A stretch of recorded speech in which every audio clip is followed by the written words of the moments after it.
Friends and enemies, welcome back to the CBP, Canadian Bitcoiners podcast, number 168. We got a lot to talk about tonight. My name is Joey, as always, with me, my friend and co-host Len. Buddy, what's going on over there? How the heck are you? It's going well, Joey. It's going well. Busy time. Summer's finally here. The weather is finally getting nice and warm. Didn't reach the peaks that they were saying today. I don't want to get into this though. How red was your local map, your local forecasting map, your local? I got a tan just looking at it.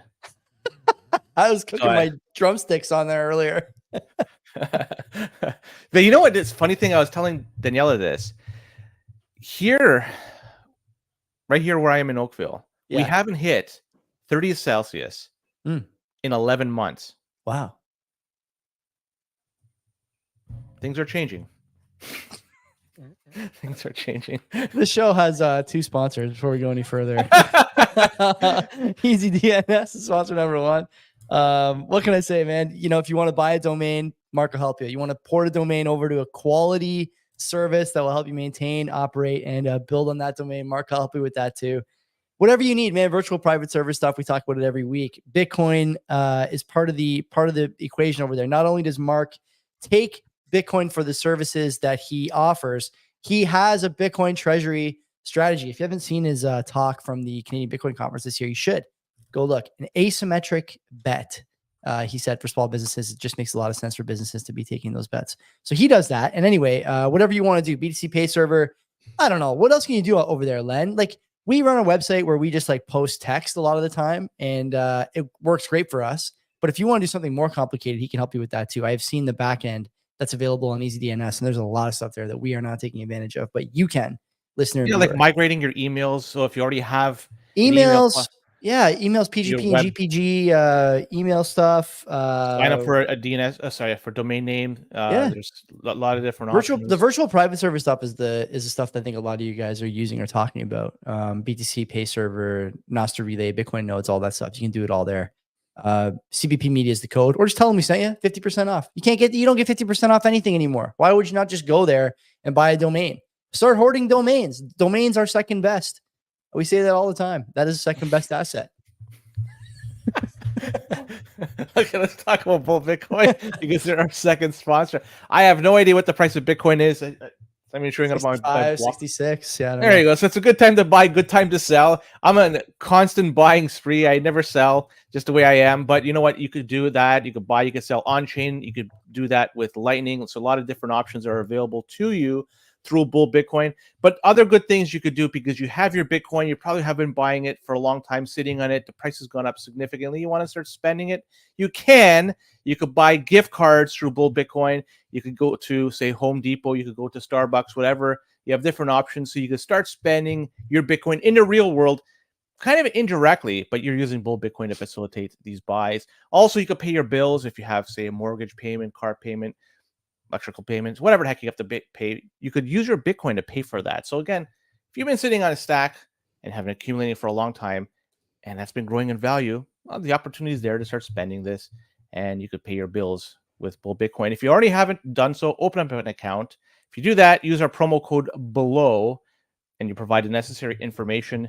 $21 will be added to your account, no questions asked, and you're good to go. You can start buying some Bitcoin from a very cool exchange. There's no better platform. There's no better team, and there's no more committed group to Bitcoin than the guys at Bull. I promise you that. So use them like we do. Man, Len, housekeeping here up first. You did an interview last week with Mr. Captain Arnome. What a show. That guy shat on us and the podcasting space for probably the first half an hour. You sat there silently, not defending our honor. There's good and bad. I've done what I could. It's not. No. He doesn't like certain things. He doesn't like influencers type. And I don't want to speak for him. Obviously, you can listen to the show.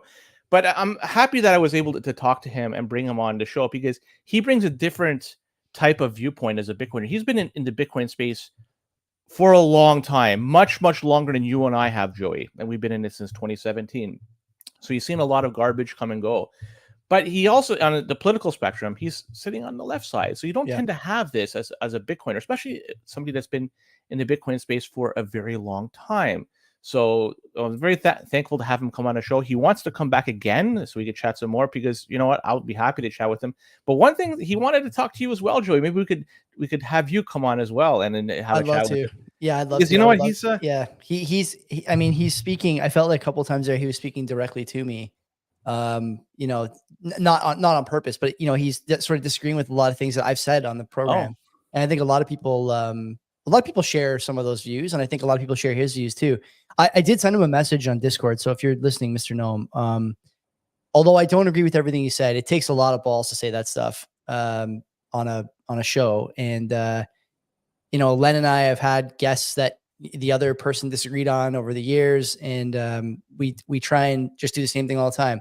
Conviction, you know, square dealer, and even if I disagree, I want to hear your point of view. Actually, tomorrow, to continue the housekeeping here, SB is going to come on at 7. We're going to do a Tuesday show. He's got a lot to say. Him and I talk every day about miners and strategy and some of this, you know, Bitcoin versus TradFi stuff. We agree on a lot, but we disagree on a lot of things too. So that's going to be a really good episode. We'll talk coin, we'll talk MSTR, and we'll talk about a lot of this sort of traditional equity link to Bitcoin. That's going to be a heater. I promise you that. And next week we have, am I doing next week too, or am I off next week? No, I'm taking next week. I think it's to Wilson Mining. Yes. You're right. So they're coming that should on. be good. Yeah. Anytime, you know, we have somebody that's going to be talking about mining, I'll be happy to chat with them. It's a good discussion. It's prevalent, especially nowadays, what's going on with big time. the United States, and that's going to be a topic of discussion. But yeah, I look forward to this, and that'll be fun. So tomorrow, it's going to be you talking about MSTR and a few other things. And next week, we'll be talking about mining. So yeah, this will be fun. Yeah, I'm looking forward to it. I'm just going to pull up the calendar here for the show. We can talk about what we have coming up on the interview side. So, July 3rd. I don't want to say who that is yet because I don't know 100% whether we're going to do it or not. Is that a mining thing again? No, it's not. But I see an email from the person who we're. Oh, yes, I know what you mean. And then the other one we booked is Michael Geist. Michael Geist will be on the show on the 23rd of July. I will release a Madex show probably the week of the 17th, if I had to guess. And yeah, so there you go. We have a lot of stuff coming up. Summer's usually slow, but I think it's going to be about the same speed as the rest of the year this time. It's always pedal to the metal here. Yeah, I know. Can't slow down. You want to do some boosts? What do we got? Yeah, okay. We'll start off with Wartime sent over 333 sats. And he writes in with the Mr. R. Gnome rip we had. He said, stop listening at they need to be deplatformed. And also, I'm a lefty. Yeah, we could smell it oozing out of him from the beginning. It's too bad you didn't stick around to the end because it was, at least I thought, a good rip. And yeah. I listened to the whole thing. I thought it was good. I mean, but I do understand. I mean, the thing is, people in Bitcoin, and I think people more generally now, you know, if you look around the world, have a lot of PTSD when it comes to liberal politics. And Mr. Gnome, Mr. R. Gnome, I don't think he's not quite as left-leaning as, you know, some prominent left-leaning figures, let's say. He's a rational guy. And I think a lot of the stuff, like I said, even if I disagree, you know, I appreciate that he's at least given it some thought and has a position that he didn't just come up with, you know, in the last hour. So yeah, listen to it. Give it a shot. You're going to enjoy the show. Mo BTC Dick, 500 sats. He says, chiming to say I'm officially stored on a cold card queue via air gapped. He said the relief is even greater than I expected. I've never used the queue. If it's because I keep forgetting to order it. That's why I keep ordering it. It's waiting to be ordered on our side. But either way, if it's the same thing in terms of the process as the cold card, which I expect it is, but I can't verify that.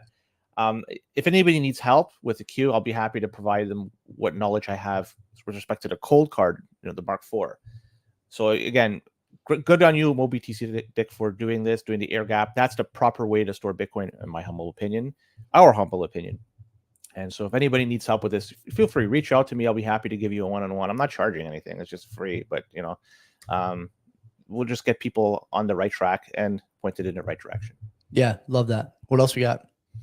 Some user writes in with a, you know, an unknown name, 1,000 sats. He says, thank you for this pure signal. He says, greed and hype are the enemies of freedom and Bitcoin. That's with respect to the Mr. Arnome rip. Sir Snacks a lot, 1,316 sats. He says, a boost towards the CBP podcast tour to compete with Tucker Carlson. Man, we need a lot more sats than that. You'd have to throw a few zeros on that, yeah. Yeah. But even if you did, I probably wouldn't do it. So don't do it. Please don't. Save it for yourself. Which like a relatively unknown cough syrup can we get to sponsor the second half of the podcast? We got to figure that out. With like a fledgling 30 followers on Twitter. Something. Or X, either we got to go either with the relatively unknown street side pharmaceutical or some kind of very well-known ammunition dealer or something like that. That's what all the right-wing podcasts are sponsored by, like some off the beaten path medicinal treatment or ammunition. It's always one of those two things. Actually, Gold Bars is another one. I hear Gold Bars a lot when I listen to right-leaning podcasts. Yeah.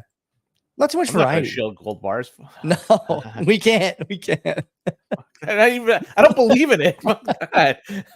Anyways, M Flux. The last one, this is the last boost. So M Flux, 2,169 sats. Great numbers here. We got the 316 in the one before, and now the 2169 in this one. Love it.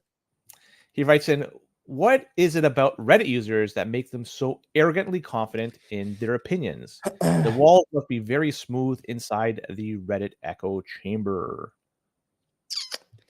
Yeah, I don't know. I don't think Mr. Arnome is cut from the same jib as most Reddit users. I mean, I don't go to our politics anymore, but I might during the election. We'll see. It's going to be a lot of fun there. That's going to be a ton of fun. Yeah, it's going to be fun during the election. I don't know. Reddit users, I think Reddit is a shithole, honestly. I never go there. I go to the few subreddits niche that I won't even mention on the air. But probably you guys can guess what some of them are. And I don't really go any other places. I also don't even go to the Bitcoin stuff on Reddit anymore because I just don't think it's good signal. I'm in a couple of Telegram chats, a couple of Signal chats. That's where I get most of my stuff. I'm in the Bitcoin Discord. But I don't look at it that often, although I should, right? What is that live or voice chat thing they do? Coffee and Bitcoin or something like that you were telling me about? Beers and Bitcoin. This is on the Bitcoin Discord channel. If you want to see and have some high signal discussion about Bitcoin, I highly suggest check it out. Discord, Bitcoin, and periodically they have these beers and Bitcoin. It's not on a schedule. It's just as the topic comes up, let's have it, let's do it, and we just chat away. Right. And it's really totally recommended for everybody out there that wants to just go dive deep in this rabbit hole. That's a great place to go down. Yeah, I might check it out. I do want to talk to a couple of those guys. I mean, it's always good to have a conversation if you disagree with somebody, and as long as it's civil, it can be productive. So, yeah. Anyway, that's good. It is always civil. I've always found over there, as long as you're not shilling trash, like shit coins or whatever, as long as you stick toward on the message, you're accepted. You're accepted. You'll be able to talk it. You may disagree on something, but people disagree. That's fine. And I would totally recommend it. Next time it's on, I'll send you the link, show you, and you can join in if you want. Sure. Benny in the chat saying it gets wild. Now I really got to listen in. I don't say it gets wild. It's in depth. Okay. But yeah, I've seen Benny on there a few times. At least on the as one of the people listening in the audience. I don't think he's been on stage. We got to start a beers and Bitcoin in the CBP Discord. Although it'll probably be coffee and Bitcoin. I don't drink beers often enough to have a beers and Bitcoin regularly, but coffee and Bitcoin I would do. I drink coffee maybe once every 2 weeks, so it's tough for you. That's not a bad schedule. We could do it once every 2 weeks. We have to. When I have my coffee, the only time I have left really is Sunday mornings. So you'd have to give up your Sunday morning worship. Take a day off from reciting decades of the Rosary and come talk about whatever the latest BIP is. I don't know what it is. I don't know. I'm not sure. Anyways, let's go on. Let's talk about some Bitcoin related stuff. There's some stuff going on. Sure. Donald J. Trump making some waves in the world of Bitcoin this past week. And there's the hat. I love it. Busted out. And when I'm talking about a wave, it's truly a wave, not a ripple. And this is a pun to you XRP folks. Trump came out this past week to say that Bitcoin mining needs to be looked at more seriously. And he wants the industry to remain, grow, and thrive within the borders of the United States. And with that declaration, we now have Bitcoin mining entering the world of politics. I'm not talking about a developing nation like El Salvador. It's entered the political realm of the United States of America. And this is coming from a U.S. presidential candidate, no less. And through all accounts that I could see, he's got probably a greater than 50% chance of winning the next election. So this is interesting. So I did not have this on my bingo card in 2024. And I'm not ashamed to admit I didn't have it. So, but I'll leave Crow there. But let's dive deeper into this, because Trump does mention that Bitcoin mining is our last chance or last line of defense against a CBDC. I tried thinking about this long and hard. I'm not sure what the connection is between the two. I could argue that, Bitcoin does not have any measurable way to defend against a CBDC. That's the way I would argue. Maybe theoretically, for instance, you could have a CBDC with a Bitcoin-backed dollar. So there's a universe where you have both of these things that are adopted and used in tandem. So it goes back to, how does this protect against a CBDC? I'm talking about Bitcoin. I don't know. Maybe I'm missing something in the whole picture. I'm sitting here in a basement, so clearly I'm not seeing everything. But yeah, there's possibility I missed something. I'd love to know what I missed. But either way, let's talk about the more important thing of this, and the main part of the message, which is the Bitcoin mining stuff. And I'd love to know what part the federal government can play with pushing a Bitcoin narrative, either pushing it or maybe hindering its adoption. So I went down deep in this. So I think there's two extreme scenarios I came up with. So one would be the federal government simply bans its citizens from holding or transacting Bitcoin. Mhm. They could impose also a ban on Bitcoin mining. So that's one end of the spectrum. And the exact opposite end, you could have the government say that they consider Bitcoin as a hybrid currency and commodity, right? And you can see them, they allow their markets to get exposure in ETFs, also allow their citizens to use that as a medium of exchange without being subjected to capital gains taxation. So that's the other ends of the spectrum. So those are the two extremes I can see how the US federal government can react with Bitcoin. So the question remains here, where does this whole Trump announcement fall within that spectrum? There's an argument that could be made that it's closer to where it's accepting Bitcoin and having it, no taxable gains applicable to it. So that could be, maybe a step in that direction. Yeah. But it does raise some questions about the concentration of Bitcoin mining, especially in one jurisdiction. We've talked about this before on this channel a lot of times. We're both in agreement, I believe. I don't want to put yours in your mouth, but I think we're both in agreement that we would like to see this industry spread throughout the globe. Yeah. But there's a huge but here. Maybe this Trump announcement gives some sort of seal of approval for Bitcoin mining on a global scale. And maybe this helps usher in a new golden age of Bitcoin mining where it could be done more broadly, where people want to keep up with the Joneses.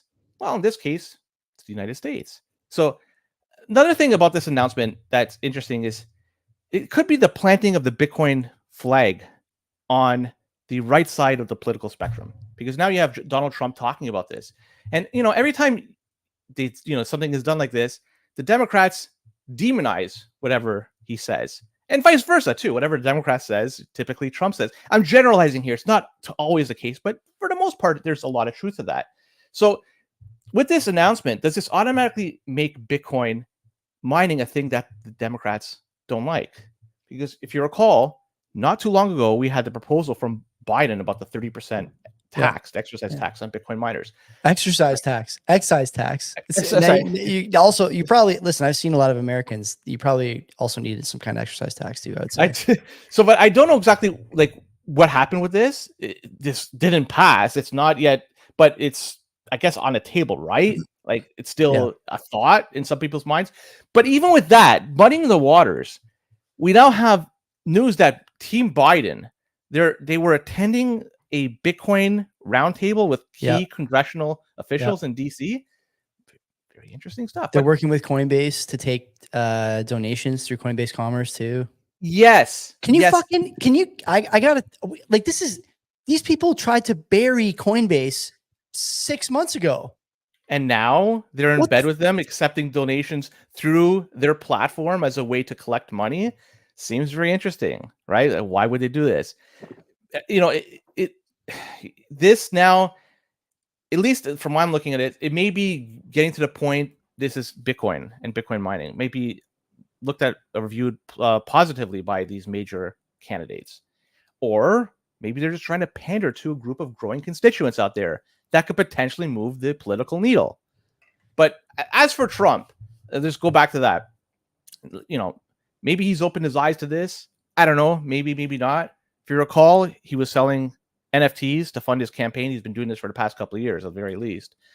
And this is also the guy that said some time ago, I'm not a fan of Bitcoin, which is not money, and whose value is highly volatile and based on thin air. Unregulated crypto assets can facilitate unlawful behavior, including drug trade and other illegal activities. He also said, we only have one real currency in the USA, and it is stronger than ever, both dependable and reliable. A lot of water passed under the bridge since then, so he may have opened his eyes to Bitcoin, or I don't know, again, could just be pandering to a group of people that may push him over the edge in terms of getting elected. But one thing is, Bitcoin is for everybody, and it's also for him if he wants. But as for this news, this is a long-winded way of saying this, Joey. For me, I don't give a fuck. I'm still buying Bitcoin regardless of what Biden or Trump says. So what he says with respect to Bitcoin mining, I don't give a fuck. I see. I think you should, and I'll tell you why. So let's back up a little bit. When people say, like, you know, what would a Trump presidency mean for Bitcoin? And friend of the show, David Bailey, talking on his timeline a lot now about Trump's campaign. Clearly, he's the man in their corner, at least one of the people in their corner when it comes to Bitcoin policy and Bitcoin rhetoric. To your point, let's not get ahead of ourselves. I think David also wrote the RFK speech a few years ago for the Bitcoin conference, right? That was the word around town. I have no idea. I've not confirmed it. You know, he's not confirmed it himself, but that's the word. So, you know, he's talking to the right people. He has the ear of a lot of prominent politicians. That's good. I would say that's a good thing. When people say, you know, what would a Trump presidency do for Bitcoin? To go back to where we started here. Excuse me, I got a little bit of a burp coming, but it's not coming out. Do it, man. Just fucking tap your back. I can't get it out. I can't like get it out. I didn't bring the fizzy water today. It's just regular water. Anyway, so when people ask, they're looking at stuff like, well, he's talking about self-custody in rallies. He's talking about getting rid of the anti-crypto army from Liz Warren. He's talking about making sure there's no CBDCs. Now he's talking about Bitcoin mining and all Bitcoin being American or being made in America, you know, whatever that means. I don't think he really knows, but that's okay. Those things are good for Bitcoin for sure. There's not been a similar stance or a similarly clear statement from the other party. There's no doubt about this. Okay. The thing I would say to people is you want a Republican president because it immediately, you know, takes the wheels off Liz Warren and her pals as far as getting, you know, in the way of banks custodying crypto, for example, SAB 21 or whatever that bill is. It immediately neuters guys like Gensler, probably, you know, removes him from his post and ensures that he doesn't become the Secretary of the Treasury, which is the word around town. That's the job he wants. When you can do that and get rid of two what have become major roadblocks, I think, to competent and fair Bitcoin policy in the United States, that's huge. You only get that with the Trump presidency. You don't necessarily get it with an RFK presidency. You certainly don't get it with another Biden presidency or, you know, whatever Democrat candidate runs. So that's good. As far as like, should you care? Yeah, I think you should care. There's a quote that I don't remember now that basically is, you know, the gist of it is if you ignore politics, you know, if all good people ignore politics, then those good people wind up being ruled by morons. And so ignoring politics is sometimes to your detriment. Now, I've been vocal over the last few years about engaging with politicians who seem not to be interested in playing fair with you. I think that holds true. But what I see here is a guy who is a square dealer. I think Trump is a square dealer. Now, you may like him or not like him. I personally think the guy's pretty funny and he's a pretty good politician. So fine. He's engaging with you on your level. He's talking with not only David Bailey and some others, But also then the miners were just there too, talking with his campaign, Iris Energy, among others, talking to Trump and his people, presumably about energy policy and mining policy and the importance of Bitcoin.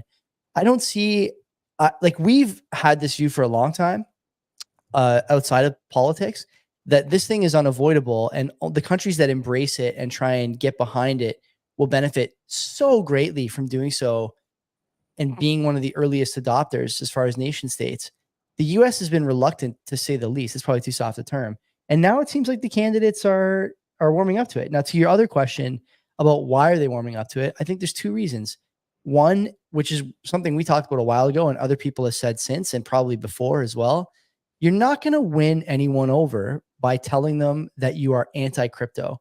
No one who doesn't have crypto cares enough to vote on those lines. But you will lose people by saying you're anti-crypto.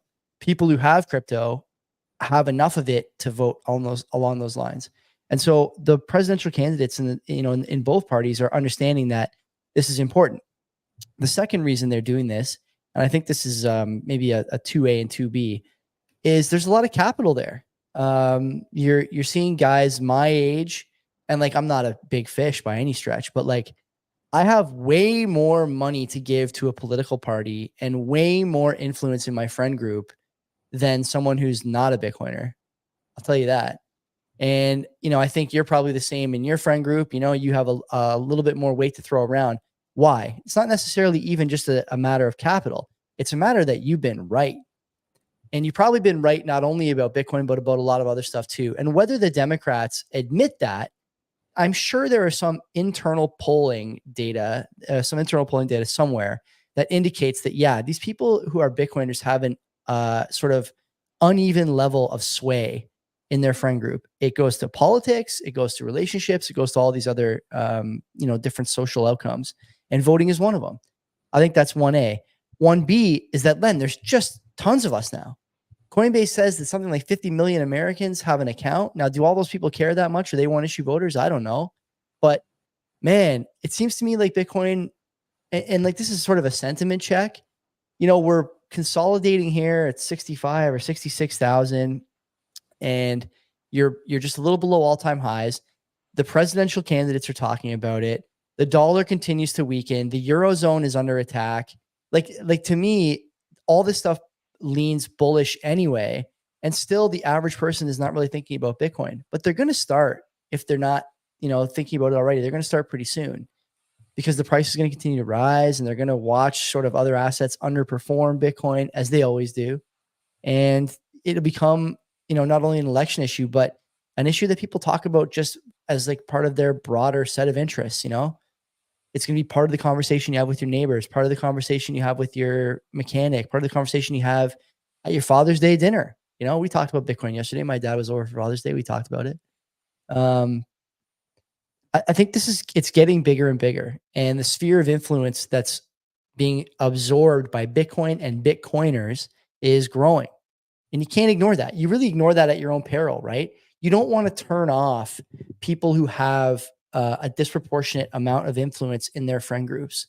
And certainly, Len, the one thing that both parties are looking for are young people who are typically less than enthusiastic as far as voter turnout and apathetic when it comes to which candidate they support. These people don't answer surveys. They don't take phone calls about their preferred candidates. They're hard to reach unless you like Bitcoin. You can get 50 million more people to listen to the rest of your platform if you'll meet them on the Bitcoin side. So I expect this to continue. I'm really excited about this. I don't know, and I see people in the chat. I'm not going to mention some of these things that are in the chat, but like, I can see, yeah, is Trump the perfect candidate? No, of course not. Okay. Everyone knows that there is no perfect candidate. But to say that we have to be voting against Trump or ignoring this election when clearly one party is pro Bitcoin and pro crypto and the other party is anti Bitcoin and anti crypto, that's a dumb take. Don't be stupid. Okay. Don't be tribal to the point where you're not voting for the guy who is clearly going to at least entertain supporting you once he's in the White House, or at least has the smarts to pretend he's going to entertain it. The other party doesn't care at all. I think you're missing, an opportunity. And also, Len, like, the one thing I think that we've had trouble with over the years, and I know I've had trouble with this, I'm sure you have too. And we run a show, you know, like people listen to what we have to say every week. I can't get my brother to listen to me about Bitcoin. I can't get some of my friends to listen to me about Bitcoin. But once it becomes part of a political conversation, you know, you rustle people's jimmies that way. And whether they're engaged because they're, you know, looking for an argument online, or they're engaged because they want to know more about Bitcoin, you can lead them to the Bitcoin trough now in a way that was maybe a little bit more difficult a year ago. So I think this is all good for me. Am I going to buy more Bitcoin because Trump is talking about it? No. I mean, I'm buying no matter what. I think the outcome is sort of preordained at this point for the big orange. But you know, I think a So lot you of don't people give a are going to start fuck looking. because I do care. I know I do care. because I it's do not care. changing anything for you. Your buying habits No, aren't changing. it doesn't change my buying habits, but it does change the way I That's the engage with most people. It does change the but way I that's engage with the most people. important thing that you have is your buying habit, For me, because that sure. is Yeah. a But I still, measure that yeah, but I don't you think are it's fair to say exchanging. nothing is changing. I don't think it's fair to say that it's not Hey, doing anything for people. proof is in the pudding. If you're not buying any more, any less, given this announcement, and nothing has changed, you don't give a fuck. Well, I'm Maybe you already could like, talk to more you know, people, but the thing that really matters is your time, yeah, but effort, Len, and energy, like which is nothing would change. encompassed in the money that you Yeah. have, that But you've been paid nothing in. would change the level at which I buy. Like I'm fully So there you deploying go. every You chance I don't give a get, fuck, right? and I'm with you So on that, like, man. yeah. So like, it's not like I don't care. It's just that it doesn't matter. Like it's just nothing I can Exactly. do. That's exactly it. Yeah, Now, but not caring and it not mattering are different things, right? I, the mattering we'll find out over time, that depending on, because number one, accelerate by, accelerate, right? So we should always go with the acceleration. Anyways, but the second thing is the group of people that he was talking to, Bitcoin miners. Yeah. Isn't there some sort of history here? The 2017 New York Agreement. We had even Yeah. the Yeah. Taproot rollout where they did speedy There's trial. always, Like, yeah, man. so, like, Yeah. my hopes aren't high that their best interest is they're not Bitcoiners. They're fiat maximalists. They're there to make a dollar. They're not there to push the Bitcoin agenda or to push Bitcoin. They're there to mine Bitcoin with the energy that they have, and with that, get money. That's it. That's what a Bitcoin mine, especially publicly traded ones. There's the ones that are doing it. There are probably some non-publicly traded ones that have the Bitcoiners' thoughts and minds. Yeah. But the publicly traded ones, nah. And that's what we're talking about here, the publicly traded ones. And we'll see what, historically, we've had examples that they're not aligned with us. They're a very important part of the triangle here. Yeah. You have the developers, Bitcoin developers, you have miners, and you have node runners. So of that triangle, the miners are a very important part of the whole system, but they're not the only thing. And sometimes their interests aren't aligned with everybody else. Thankfully, we have node runners out there to keep things in check. Yeah. Okay. Good. That's a good conversation there. Bitcoin is political now. I think to your point about the bingo card, this is way earlier than either of us thought, and we're as bullish as it comes, right? So I'm willing to admit, I didn't expect this, but we have lots more to talk about. Sure. Okay, should I take my hat off? Are we done with this hat? Yeah, take it off. We'll talk about MicroStrategy next. Is there going to be buying? Do you have the MicroStrategy shirt or hat on that you could put on, or? I'm not a big enough shareholder to have one now. Okay, I got to talk to Mike. Get Mike to send me one. Mike, if you're out there, buddy, flip me a hat, flip me a shirt. I'm ready. Because they're buying more Bitcoin, they said, right? Yeah. Not sure if you said they had initial announcement saying that they're going to buy $500 million of convertible senior notes that's going to be used to acquire additional Bitcoin and also used for general corporate purposes. I don't think they're going to be buying cold cards under the general corporate purpose category. I'm pretty sure that they don't self-custody their Bitcoin, and the honor of that goes to both Fidelity and Coinbase, if I recall correctly. But yeah, it's a topic for another time. But for some reason, they weren't satisfied just with that $500 million initial purchase, or at least that they said they're going to be, because they probably asked every employee to check the pockets of the coats, under the car seat, in between the sofa cushions, because with that they found another $200 million. So it's now $700 million that they're going to go ahead and buy a Bitcoin instead of the initial $500 million. And that happened in a very short period of time. I suspect the feedback from that initial announcement must have been phenomenal to make a change so quickly. And as for people wondering how much Bitcoin this is going to buy, it's likely going to be in a range of around 10,000 to 11,000 BTC.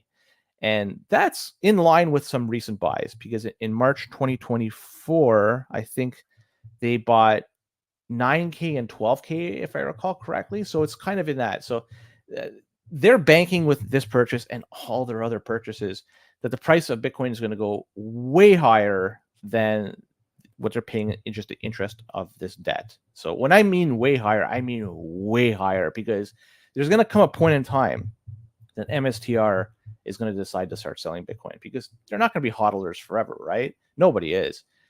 So once they do decide to start selling, even a little bit, I think the market's going to react unkindly, and that could be potentially an epic dump in the price of Bitcoin. Mm-hmm. Maybe not. Its potential is there, but either way, the CBP approach for all this, we've been buying Bitcoin without debt. So time will tell which is the better mechanism to do it, either the CBP method, no debt, or MSTR using debt. Either way, two different ways of buying Bitcoin and adding it to the balance sheet. Time will tell which is better. I'm not equipped to discuss the MSTR debt strategy. Our boy SB is. He'll talk about that tomorrow. Here's a question for you, okay? Just because I am interested in hearing your opinion. What matters more to Bitcoin and, you know, sort of the success of Bitcoin and Bitcoiners or whatever? The Trump stuff or the MSTR Bitcoin strategy? That you can go back to the first buy if you want, or whatever buy. Which one is more important? I would argue that the MSTR one. You would. I knew you were going to say that, but I disagree. But tell me why. It's an individual, like a corporation is an individual without voting rights, really. Mm-hmm. But they can't vote for an election. So it's basically an individual that has purchased Bitcoin. And that's what really Bitcoin is. It's buying it, holding it, using it. That's Bitcoin. And so you have a very powerful individual, in this case, a corporation that has a lot of capital behind it, parking a lot of their wealth and also debt and buying up Bitcoin. That is a telling statement. And other companies are doing the same thing. We'll talk about that in a bit. But that is a big statement. That shows that there is faith in it. They want to hold it, and other companies are going to follow suit moving forward. And that's what we want to see. Okay. Yeah, I don't know if I agree. I hear what you're saying, though. For sure, there's something special about that, and there has been something special about it. I mean, he gets hype every time. I don't know if you've been paying attention to the MSTR stock price. It's kind of lost some of its beta on the downside. I was saying this to SB today, that when Bitcoin drops like it did today to whatever 65 or 64, I don't know how low it got, but MSTR was only down like 2 or 3%, which is weird because it's still getting amplified upside, but seems like the downside has really been muted over the last couple of months. So I don't know why that is. Is it because the market is figuring this out and they realize that selling into Bitcoin dips is actually a bad idea? I don't know. I'm not really sure, but I'd be curious to hear. I'm looking forward to hearing what SB says tomorrow on that, because I think it's important that this is changing. And then also, like we talked about before, these other companies that are doing similar, although not quite as large and not quite as debt fueled strategies as far as treasury asset and Bitcoin, you know, they've seen a lot of growth too in their stock price. And to me, the MSTR thing is funny because, man, like neither of us really actually trust Saylor, do we? We talk about this all the time, that like, you know, he comes up with the digital ID thing or talks about how Bitcoin is not a medium of exchange and he wants to ossify, even though he doesn't really say it. Like I don't really trust him. I don't think you really trust him. And yet both of us seem to hold like the MSTR buys in somewhat high regard. It's weird. There's like some kind of incongruence there. And I'm not sure what to really make of it. I have no problem with what they're doing. If I would have a problem, it would be taking on debt to buy Bitcoin. But I guess that's one way to really stick it to fiat currency. Yeah. And the systems in which they could operate within that. But aside from that, for them, I have no problem with them buying Bitcoin. I'd prefer them to self-custody it. That'd be a good way to show initiative and how to properly do it rather than relying on a third party to hold on to Bitcoin. But I don't know the internals of all this, so it's hard for me to truly criticize exactly what's going on there, but at least I could have a point of view, and that is it. And in terms of what they're going to do with their Bitcoin, that's a totally different topic altogether, though.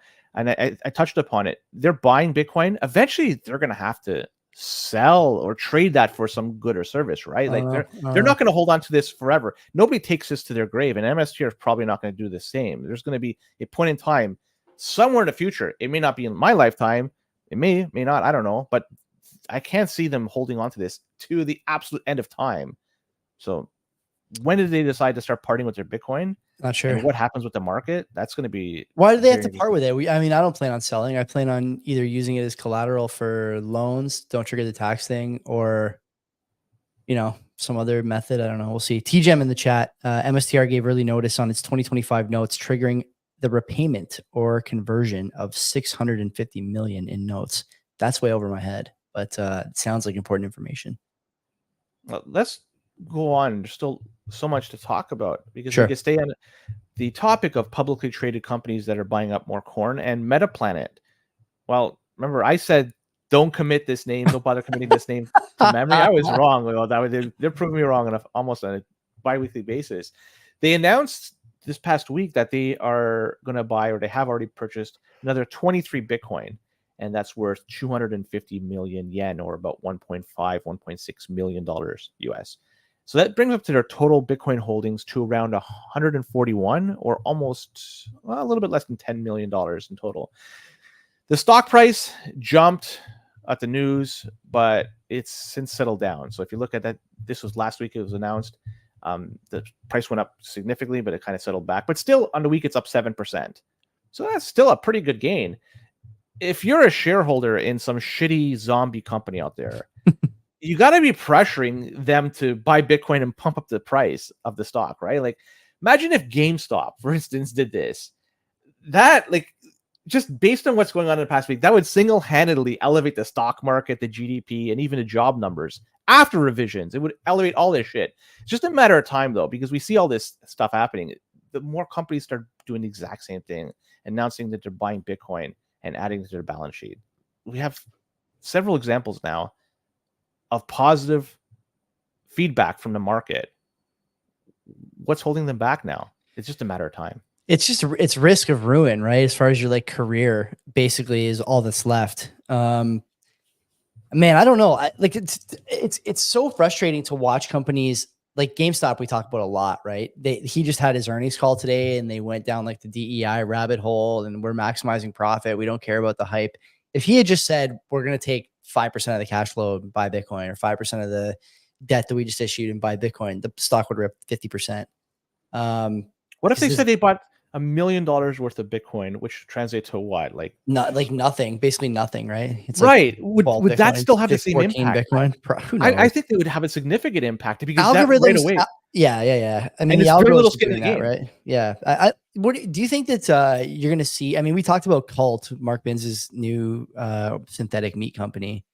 You know, hold your tomatoes. Do you think there's a chance that we see another company do this before the end of the year?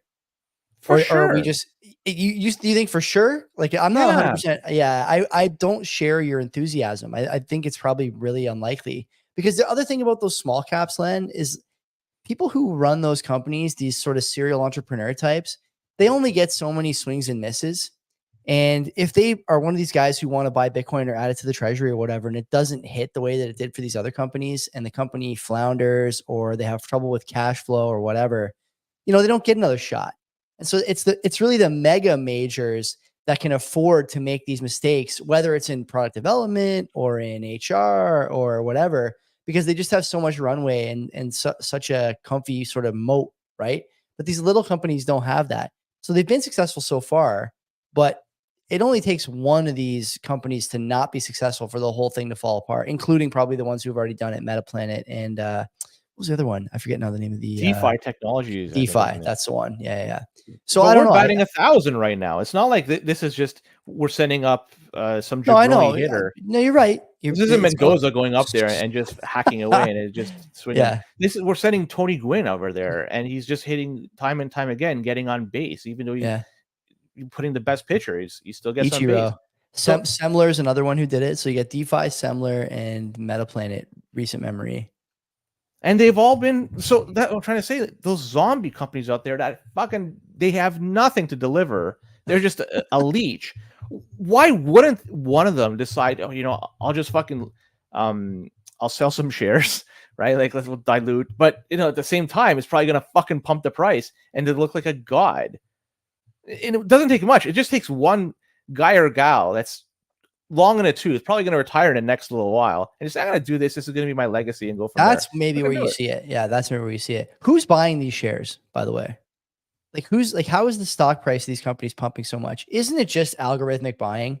You know, they see Bitcoin in a press release and they buy up 1,000 shares at any price, 10,000 shares at any price. Do you think that's it? I have do. no clue. I really do. Because like Bitcoiners are not buying shares of Semler Scientific. They're not. Bitcoiners are not going to the fucking TSX. How many Canadian Bitcoiners are there? Not many. They're not going to the TSX and buying up shares of DeFi technologies. They're just not. So the money's coming from somewhere. I would guess it's algorithmic trading. That's my. Hey, so if it takes advantage of that, yeah, why not continue to take advantage of it until that advantage is wiped off the books? So that's why I'm looking at it this year. We have 6 more months. There's going to be one more at the very least. One more publicly traded company. Doesn't have to be United States. Doesn't have to be Canada. It could be anywhere because MetaPlanet is a Japanese company traded on the stock market over there. So it could be something similar. Another company that's maybe in Japan.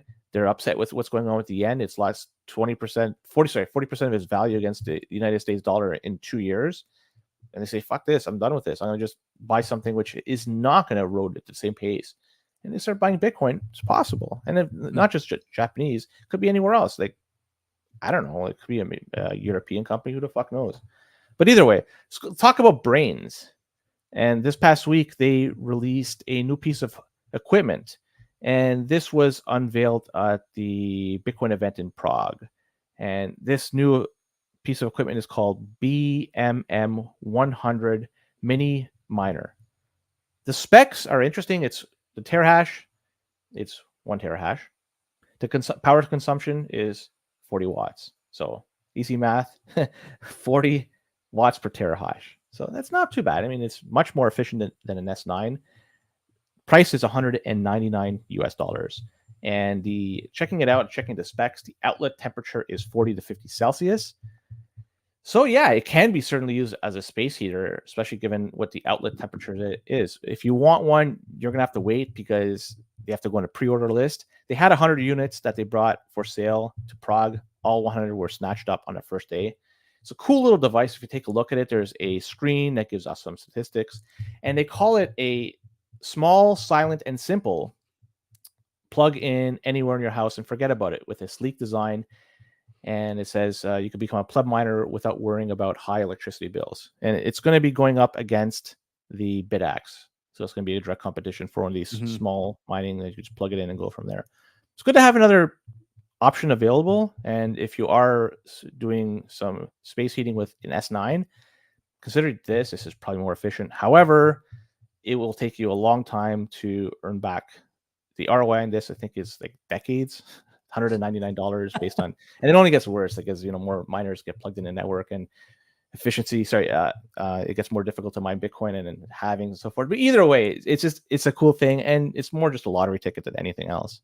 Yeah, I have some inside information on this if you want it. A source close to Brains tells me that it actually does up to 1.3 terahash and has the Brains BCB 100 control board in it. So compared to the BitAxe, no firmware in the BitAxe. Brains obviously has the firmware there, less hash rate, and a lot more firepower in this thing. Plus, I really like the way the BitAxe looks. I don't want to talk about the BitAxe unfairly. The BitAxe is more efficient though. If you're looking at watts per terahash, it's way more efficient. Yeah, but I really love the way this Brains miner looks. That black it does look cool box with that little screen on it. Yeah, it's nice, really nice. Aesthetically, it's phenomenal. I think you're gonna see one at my house in the next few months. I talked to Gandalf. I wanted them to buy me one, but they weren't. They were already sold out at the vendor booth in Prague. Yeah. So yeah, too bad. Yeah, I'm definitely gonna get one. I really like it. Okay, for people on Twitter, I see David Bailey in the chat there, and anyone on Twitter, I can see your comments. I can't reply to them. So come to YouTube, I guess. Even though YouTube fucking sucks, Twitter Spaces is a lot better way to watch the show. But anyway, yeah. Are you thinking about buying a BitAxe or you're not, you're done with the mining stuff? Yeah. Okay. No, I only set it up for a friend. That's it. I wouldn't recommend mining because if you do that, it's all reportable, right? So don't, if you are going to get a BitAxe, don't plug it in. Just leave it there as a shining piece, right? Because you got to report this. Decorative. Yeah. That's my opinion. Not financial advice. Let's talk about Ledger. Sure. And Ledger users, I think it's time for you to wake up if you are still using a Ledger device. This was posted on Reddit by a user by the name of FL Squirtle. Florida Squirtle? I don't know. Either way, FL Squirtle.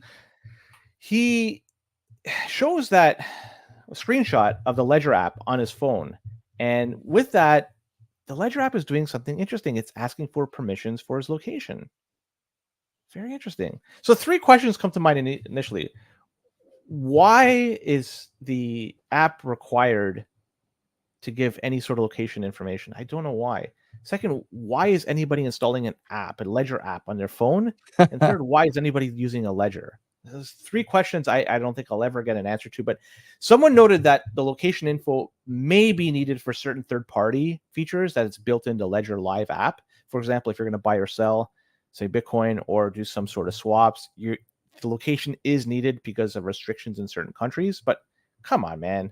Like, do yourself a favor. Don't use this trash. We talked at the beginning of the show, air gap your stuff. That's the best way to do it. And if not, well, information is going to be passed on. Why would you want this information to be passed on? This is your information to keep. You could remain private. But if you choose to do so, do it at your own risk. I think that there's also a Bluetooth. I'm just looking at my phone here, trying to see if there's like any warnings about this. I obviously don't have the Ledger Live app, but I'm pretty sure that some apps, if you use Bluetooth connectivity to connect out to like I don't know, like another device, it does want your location if there's an app. You know what I want to check, but I don't have I have a Jade somewhere. I don't know where it is, but the Jade would be a similar requirement, I bet, because you have the green app and the piece of hardware. I wonder if it wants your location to use that connection. I don't know if it's for everything, but I know that there's some stuff going on there. Yeah, D in the chat. Bluetooth is a huge security hole. I agree. I mean, you shouldn't use Bluetooth for anything. If you're like at a public gym and you're using Bluetooth for your headphones, fine. But otherwise, it basically should always be off. And your Wi-Fi, if you're not at home, should always be off. Just don't expose yourself to this stuff. I feel like we're doing Access of Easy now instead of CBP. Don't turn this stuff on because it just gives you an opportunity to get got. Yeah, I don't know why you would do this. Ledger continues to impress in the ways that they manage to innovate data insecurity for their users. Just never ends with these guys. Like, what a fall from grace. Everyone I know had a Ledger. I too had one. Yeah, the hardware looks awesome. It works well. The UI is great, but they just keep fucking doing the wrong thing. Why? Have you ever seen a first mover like this fumble the ball so badly? There was no other wallet on the market. Oh, BlackBerry. Yeah, that was a bad one. That guy, in his defense, got distracted by trying to buy an NHL team. But, I've never seen something like this in the electronic space. I realize Bitcoin's a bit different. The bar is probably a little higher because people here are a little more well-informed. But, man, just everybody had one of those things. There was basically no other option for so long. And they just now are like pariahs, basically. Let's talk about T-Mobile. T-Mobile. That's maybe the last story we could talk about here. Sure. So that's not sure. You must have saw this news, right? From T-Mobile. I sent it to SB. We'll be talking about this tomorrow too. Yeah. Okay, so I'll give a brief rundown, and SB could give a better overview of this because T-Mobile's parent company, Deutsche Telekom, either way, they said they've been running a Bitcoin node since 2023. And the first time I saw this, I was like, what the fuck is this all about? Why just run a node? And why this company? They also mentioned that they're running a Bitcoin Lightning nodes, or actually it's plural, Bitcoin Lightning nodes. So are they going to start accepting Bitcoin as payment? Like, I don't know. But they also had another announcement, too, that they're going to also get into Bitcoin mining. They said they're going to engage in digital monetary photosynthesis soon. Very cryptic message. Got to be a translation issue there. Anyway, the stock price was impacted by this news? Didn't move. Nah, it was flat. Yeah. And so the question remains: why are they interested in Bitcoin mining? Do they have access to some cheap electricity that they can't already monetize? Or they need something to provide a load to an energy generation station. I don't know. Like, there's questions here I don't have answers to, but did some digging. I also found that Deutsche Telekom has been a validator for the Polygon network since 2023. Really? And also, Deutsche Telekom up at the time, they said they will be supporting Polygon staking. And in later 2023, they also said they're running a validator for Ethereum. So T-Mobile also reported in September 2023 that they were involved with the launch of Helium Mobile. That is a 5G wireless service that allows users to earn rewards in crypto staking for sharing data. So there's lots here to digest, lots here to unpack.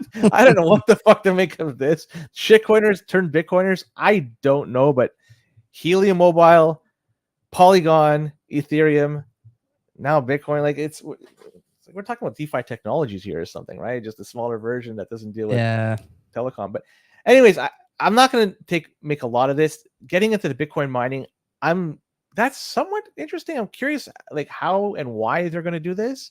What's the rationale and what they plan to get out of this aside from just simply revenues. But yeah, it's just something notable at the very least. I mean, doesn't this fly in the face a little bit of your thesis from earlier that anything Bitcoin related pumps the stock? They didn't buy Bitcoin. They said they run a node and they're going to be doing Bitcoin mining. If Bitcoin mining was going to pump the stock, then all Bitcoin miners would be fucking massively overpriced. I don't know. I'm curious to hear what SB thinks about this. I think the thing that he mentioned to me, I won't cannibalize the show too much, but in telecom, which is his wheelhouse, the expectation is that when you have free cash flows, you put them back into stuff like hardware, right, to help your network.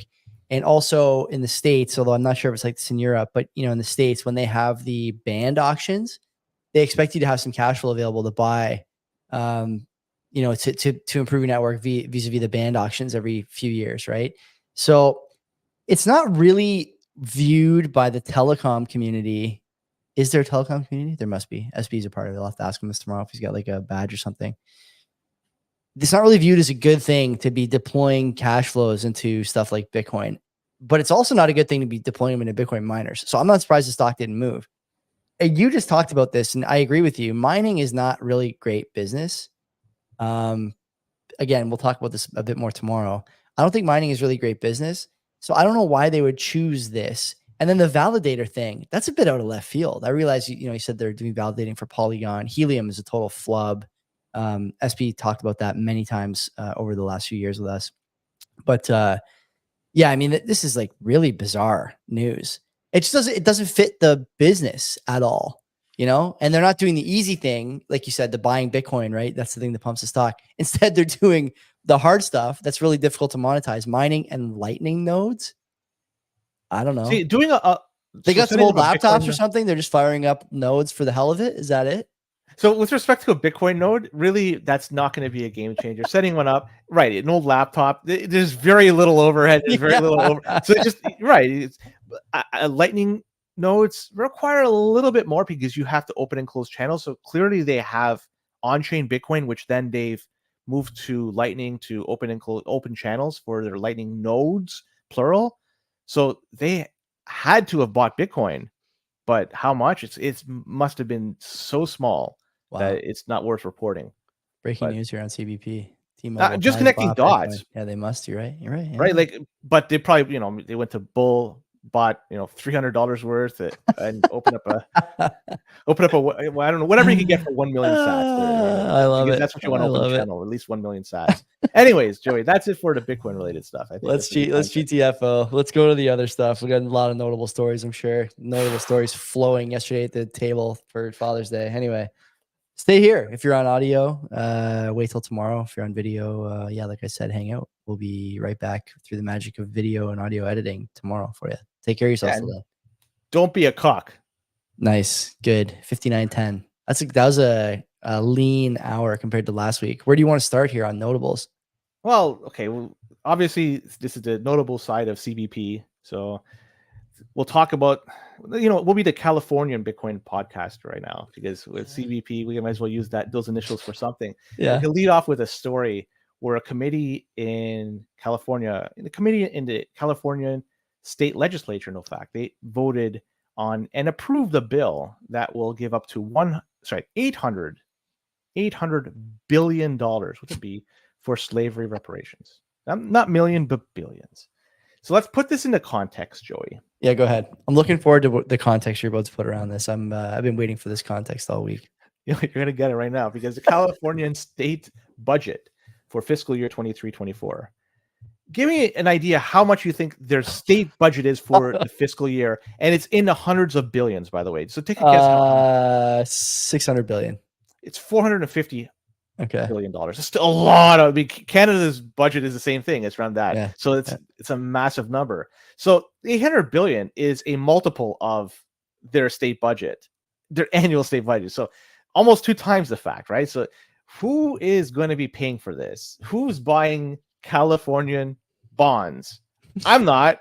You're not, but somebody's going to have to, or I don't know what the hell they're going to do. I know exactly how they're paying for it. It's actually Gavin Newsom who's been stealing fire hydrants and copper wire from stoplights. He's going to be selling it on the open commodities market.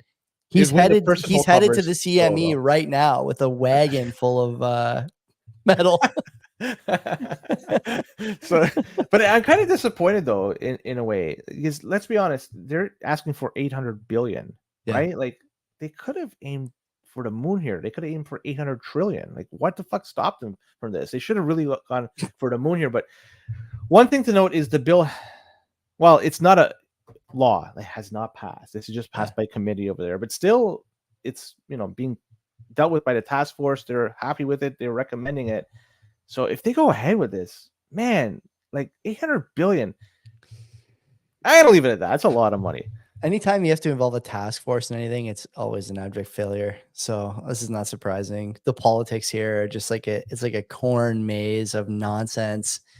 I don't know, whatever. I don't want to. I can't say anything about it because I'm going to get in trouble somehow if I say anything else. But like the whole thing, just from the mathematics side, Len, you don't have 800 billion. So why bother saying you're going to pay that much? You don't have it. So what are we talking about? Using that logic, then when the United States spends what? I know. You're right. You're right. So there's a way. If there's a will, there's a way. The dollars. California printing California coins or what? I don't know. They used to have a lot of gold there. I don't know if it's still oil is actually they drill and they actually get a lot of oil. Drill, baby, drill. Yeah, drill, baby, drill. There's a lot of oil derricks in the city of LA too. Can we just drop like all the racial stuff like once and for all? The reparations, there's so many other more important issues, these days that really do affect everybody in a big way. And we're still like there's a small group of people dwelling on this particular thing. And it's just like, man, it's a lot of energy expended, and sane people look at the numbers and they just laugh. It's not doable. It's not feasible. You make yourself look bad with stuff like this. So I think they look great. Anyways, let's stay true to this new CBP format because we got another California story. And this is a big thanks to Boomer out there for providing this one. So residents of Silver Lake, and this is a residential neighborhood in the city of Los Angeles, they're going to be undergoing a facelift as LA council members have decided to remove some homophobic traffic signs. And according to LA Times, signs posted had the message such as no cruising, no U-turns, midnight to 6 a.m. And these were posted around the neighborhood around in 1997. And apparently this was done with the intention of limiting the amount of gay men roaming the streets to hook up. So as a way to fix this and make amends, these signs will be coming down. So as per the LA Times article, you can't even fucking read the story. It's good, man. It's good. So this is in the LA Times article. They say, I'm quoting here. I'm not fucking making it up. For community members such as Girl and Pickle. Like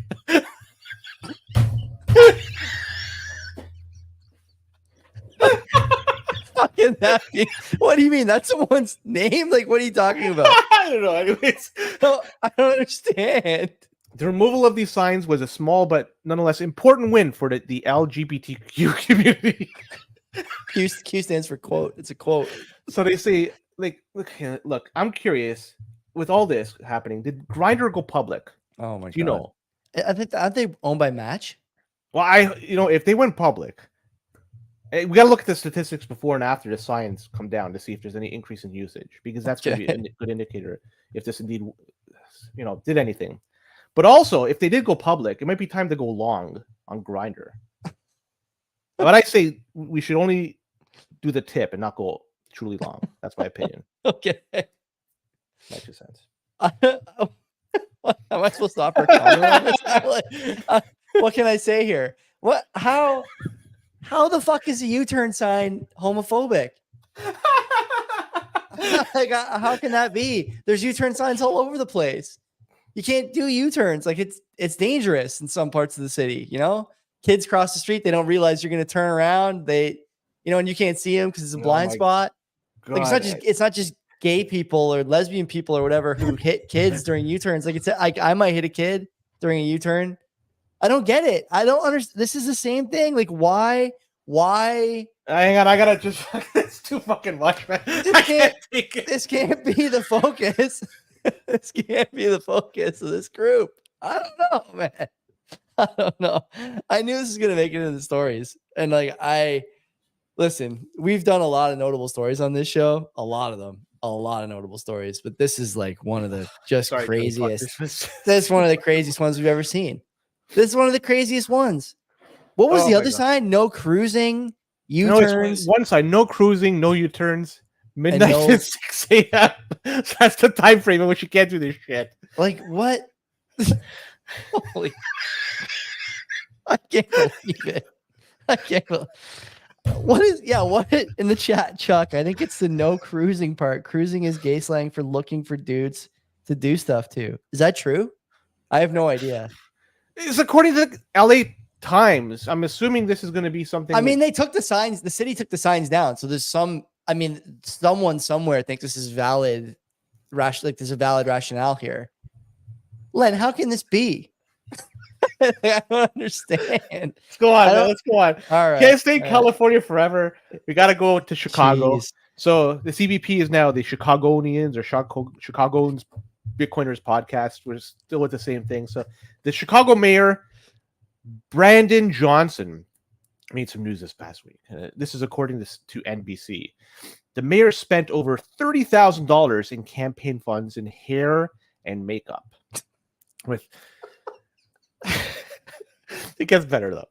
13 transactions were with Makeup Magic, and Magic is with a J, not a G.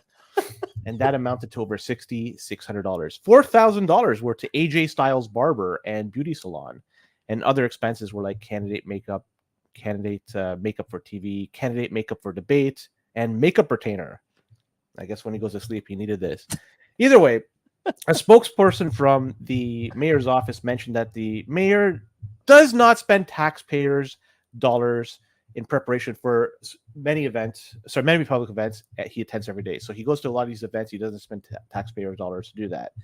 But when he does, when he was asked about these expenses at a press conference, he mentions that he spends this money on small businesses, and he does in support of what he calls Black, brown, and women-owned businesses. And he said that people out there should go and get their hair and makeup done by Black people, according to him. So I think it's time that, we, the CBP, the Canadian, California, Chicagoans, Bitcoin, we got to do the same thing. We got to get our hair and makeup done before we're here. We're live. This is our. So in support of this initiative, Joey, next week, I'm going to visit my local stylist, Punjab, meet an audio video stylist. And I'm going to go out there, get some new makeup done. I'm going to be spending it. A fresh new lens is going to come out. New makeup, new hair, the whole 9 yards. Plus, while I'm there, I'm going to pick up a new HDMI cable, stand me maybe a goat head, the whole 9 yards. But it's a win-win, right? If you think about it. $30K, I'm not sure exactly how. But fuck, we could try, man. We could try spending $30K. Let's do it. Done. We're done. This will be the one we look back on. No, man, I'm just helping out the small business. The landmines sprinkled in here. The jury's gonna love that when they put the headphones on. Listen to Exhibit A. This is gonna be you talking about HDMI cables. I wanted HDMI cables, right? Your Honor, I'd like to have the jury put on their audio assisting devices here to listen to Exhibit A. I mean, what the fuck is this? Is all like looting the empire stuff. That's where I come down on this. Okay, this guy says he's not spending tax money, whatever. Maybe he is, maybe he isn't. I don't know. But like everyone is just constantly telling you that they're not committing any crimes when clearly there is foul play afoot. You know, like that's always how it seems now. There's always someone getting rich off of me, and it's never me. That's the problem. And like I'm just told all the time that actually I'm like the cause of the problem here. Like this guy's saying that I have to go to like minority-owned businesses.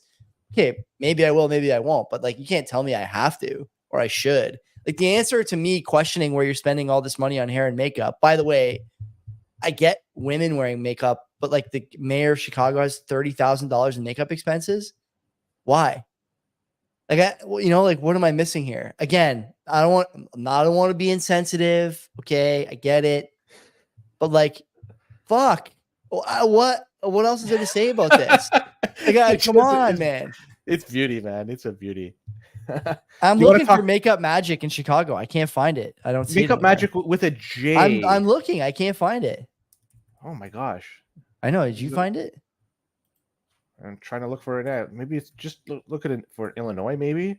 Yeah, it's Makeup Magic is in Chicago, Illinois, but it's with a G. So yeah, they spelled it with a J. God, that's bad. Oh my God. What the heck? Did LA Times give me some bad information? I gotta find I copied it. and pasted it from.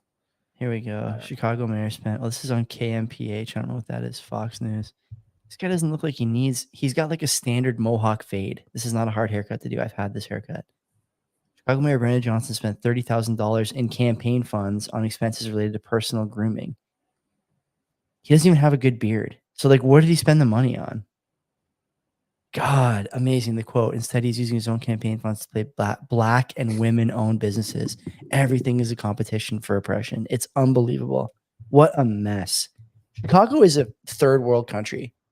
It's like it's got to be one of the worst cities in America. Just completely gone to shit. Multiple tens of people shot and killed almost every weekend. Did you see that lady that was shot? That shot herself in the Chicago White Sox game? We talked about this. She carried. So this is the situation. She right? snuck the gun in, right? In the folds of her flesh. That's right. And shot herself. But the funny thing is, Joey, Chicago, like, think about this. There was a shooting in the stands. She shot herself. Yeah. In the stands. This was in the outfield. The game didn't stop. The game played. Nothing changed. They just fucking, like, nothing happened. Like, because like a little bit of rain came down. Oh, we'll just keep playing. And, you know, the outfield, like, the people around there, they just looked and they just stayed there. Like, it's just like, it was a regular occurrence. Yeah. Like, it was incredible. They not only they have to deal with all that shit, but they got fucking shitty weather on top of it. Like, they're getting the worst of all worlds. At least in California, they got fucking nice weather. Here, you don't have it. Like, come on, man. That's they don't even have good teams, right? Like, the Bears suck, right? What a disaster. Like, the Bulls suck, right? Yeah, yeah. Like, it's like, how bad is it? Oh man, I don't want to shit on right. Brandon, no more Sammy Sosa. Open invite to the show, Mayor of Chicago, Brandon, whatever your name is, Brandon Johnson. I don't know what his name is. This is nuts. This is one of the worst beginnings to the notable section we've ever had. It is. It's absolutely ridiculous the stuff that's going on around the world. So yeah, it's not. Unfortunately, I'm tapped out with respect to these types of stories. We're gonna get into something that's a different type of meat on the bone. So we're going from the chicken wing to the chicken breast. I'm not sure if you saw. I don't want to talk about it too much, but maybe you do. The CPI came in month to month with zilch change. It's fake. The data's fake. Yeah. Oh, the Fed decided to not raise rates this month. They're going to hold at the same rates. But they also were saying, Powell came out and was saying that maybe the payrolls maybe a little bit overstated. So yeah, maybe he said they're cooking the books. He said the White House is cooking the books. They're overstating the like job. What? Like why? Of course, they want cuts. They want cuts. The White House is angling for cuts. They've been angling for cuts for a long time. We just said this last week. The data comes out. It's actually just narrative. The data is invented. It's all invented. It's impossible to get down to the individual data for jobs in a country the size of America, in an economy the size of America's. Like, who believes this? It's not possible to do. And it's not like, oh, Joey, they have the data, they have the tools. No, they don't, because the data is revised downward every time. Go watch. I make a point of watching the double line quarterly updates from God, what is the guy's name? Jeff Gunlock. And he makes this point during his webcast. He's like, if you look at all the data that the Federal Reserve is quote unquote using to guide them, it's all wrong at the time during which they're using it. It's fucking wrong. And then 3 months later, it's revised downward. Some of the gaps, by the way, in the revisions compared to what the data release day said is they're at the gaps are the size of entire universes. It's not like they're close. And like I said last week, 2% is a mistake. 50% is narrative control. And it's all narrative control with these guys. It's all they care about. The Fed wants a cut. They want it before the election, or the White House, I should say, wants a cut. They want it before the election.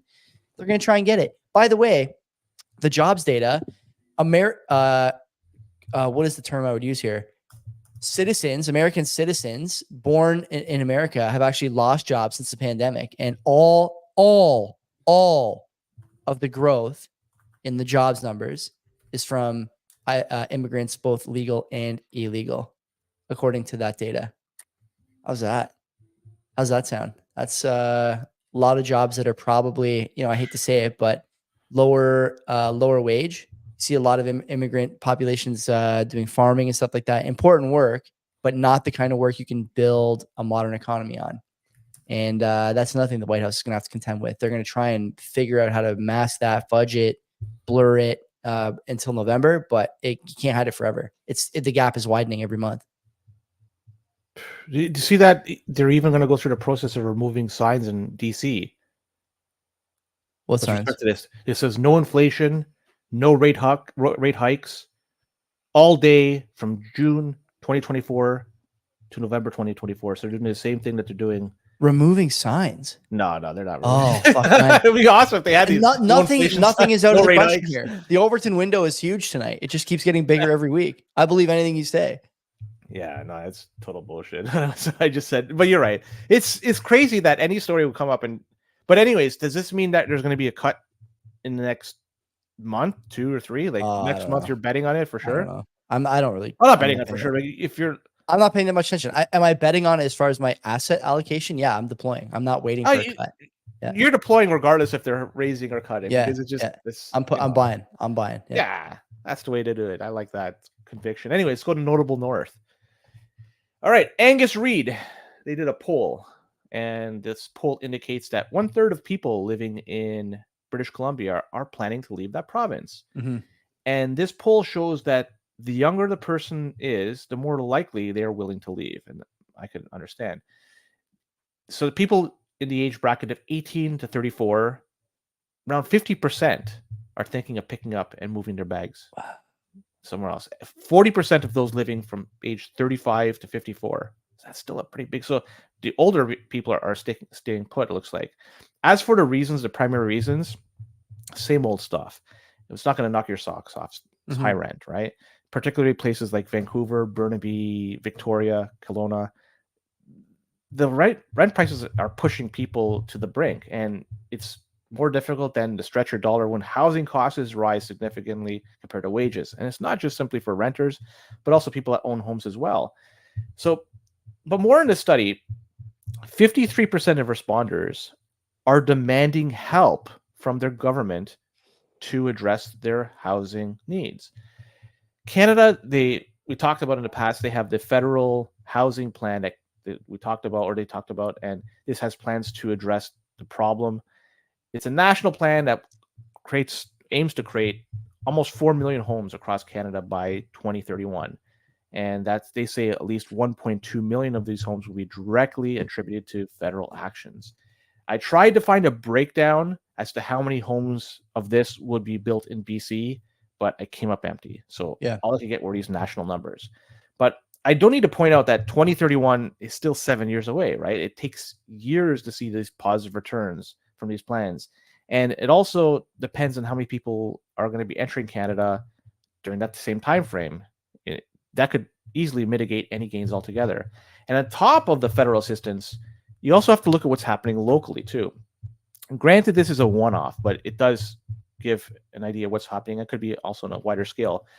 Soretsky tweeted out that the city of Burnaby raised their development fees for high density by nearly $50,000 per unit this year. So on a 1-bedroom condo, that's nearly 10% of the price that went up because of these new fees by the city of Burnaby. And it makes it really difficult to find affordable units, which in turn raises rents because there's an indirect relationship between mortgages and rent. But going back to BC's population, so while the population of BC rose in 2023, this is interesting. Angus Reid notes that 2023 was the first year that in more than a decade that BC experienced a negative net interprovincial migration. That means people are moving outside of BC to other provinces. It looks like Alberta is the one people are going to. This is according to a CBC article from 2023. So in the article, it's noted that Alberta's lower cost of living, particularly when it comes to housing and a strong job market, were the driving factors for driving people out of BC and into Alberta. And as for the remainder of people who are thinking of leaving, this trend is probably going to continue. They're not going to change their minds. And on top of that, I wonder how many BC residents have left Canada altogether. Never mind, went to a different province like Alberta, just left Canada entirely. So it's a lot over there, Joey. A lot to digest. What are your thoughts on this?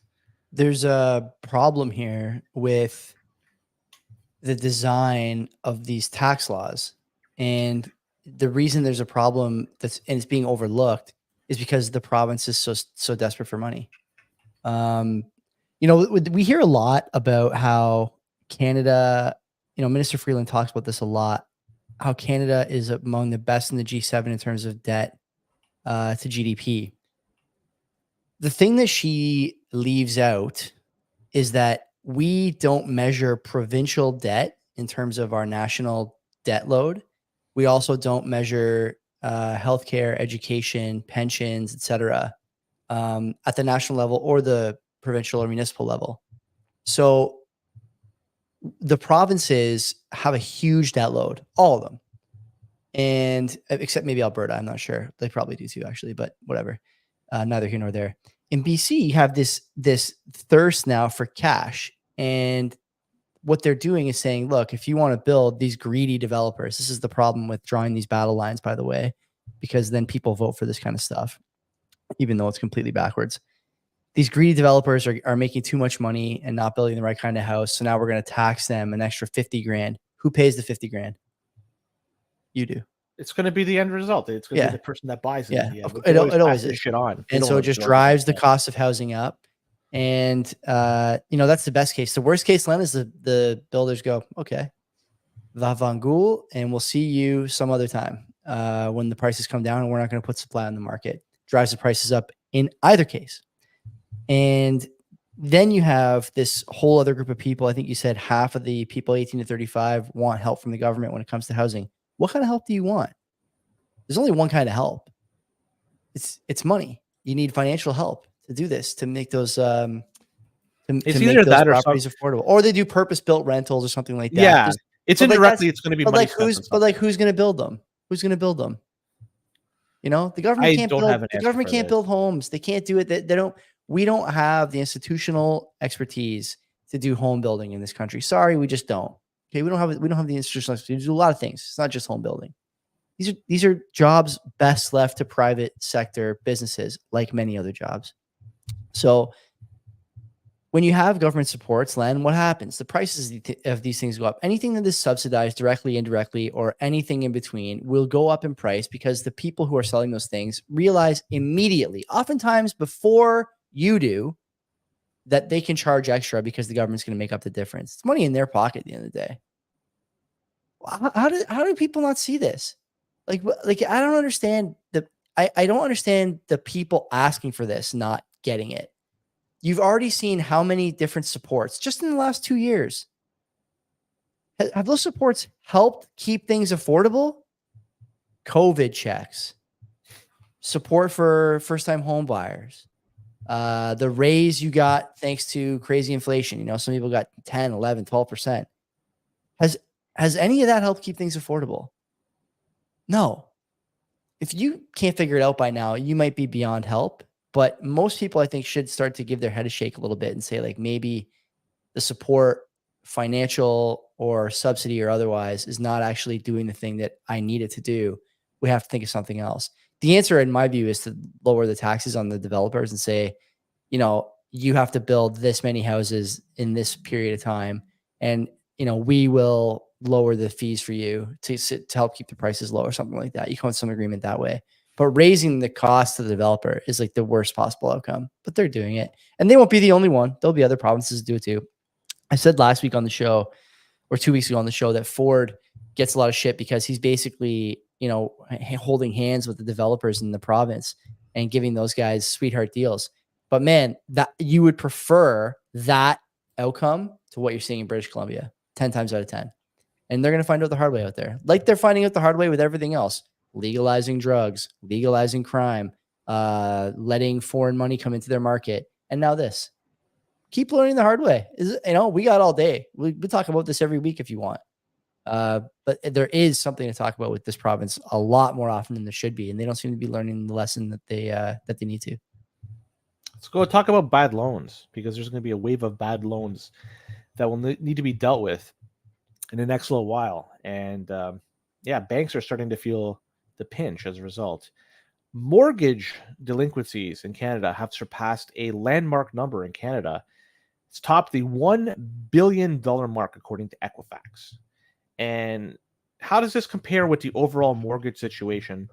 As of Q1 2023, the total of all outstanding mortgage debt in Canada was $1.8 trillion. So 1 billion is really not a heck of a lot, but it's still a large number. Comparatively, it's not big, but on its own, 1 billion is very large. And all this data I have is based on information provided by StatsCan. So in the grand scheme of things, as I mentioned, it's just a drop in a bucket, but it's really going to significantly impact the bottom line of those lenders. Is they're going to have to do something with this. And more people continue to miss mortgage payments. And as they do that, I wonder if they're going to institute some plans that they've already done during COVID. These are not ancient history. This is just a few years ago. So I'm not sure if people remember some of the things that the banks were offering, but some of the options they presented to customers at that time were mortgage payment deferrals, reduced payment arrangements, and capitalization of interest. So it's possible they might, through the will of somebody above them, say that we're going to be offering this to consumers, to their customers, as a way to make ends meet and help them usher through this very difficult time. So they're not missing mortgage payments. They're no longer delinquent. They're just kind of adding it on to the end. But we'll see if this happens again. And if they do it, remember who is ultimately backstopping all of this, because the bank will always be backstopped by the Bank of Canada or the government or both. And because these guys are too big to fail. But when that happens, what happens to our beloved loonie? Well, we know what's going to happen. Number go up, and I'm not talking about the value of the loonie as a result. But it's getting worse, right? Delinquencies are just becoming a big problem. And when you're delinquent on a mortgage, it's not like you're missing I don't want to say this is much better, but like a car payment or a credit card payment. The roof over your head, man. Critical. Yeah. That's the one you should pay. You should pay them all. But like if you're gonna weigh which is more valuable to you as an individual, the mortgage payment should be the most important thing. When you fail to pay for that, that goes to show how bad people are in financially. It's pretty bad. I can't imagine looking at all this and seeing that, like you mentioned there at the end, critical point, that the risk for Canadians is going to be expressed through the value of the dollar.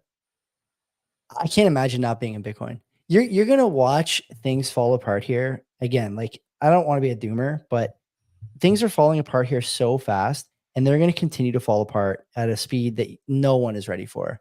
Like the capital gains thing met with disdain from producers all over the country.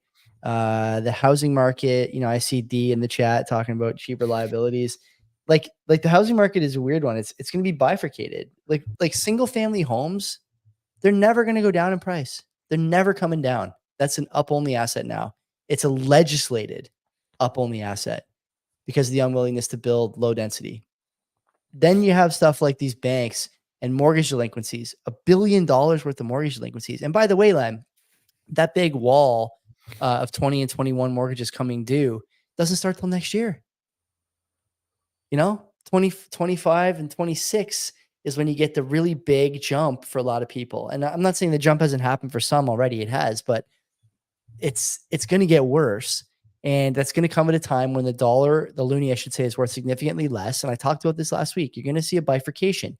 People who own a home, and own other assets, not having any problem because the price of those assets is going to go gangbusters. But the people who just own a home or don't own a home are going to find everything's getting more expensive. It's going to eat into their savings. It's going to eat into their budget. It's going to eat into all these things. And how do you get out of it? I don't know.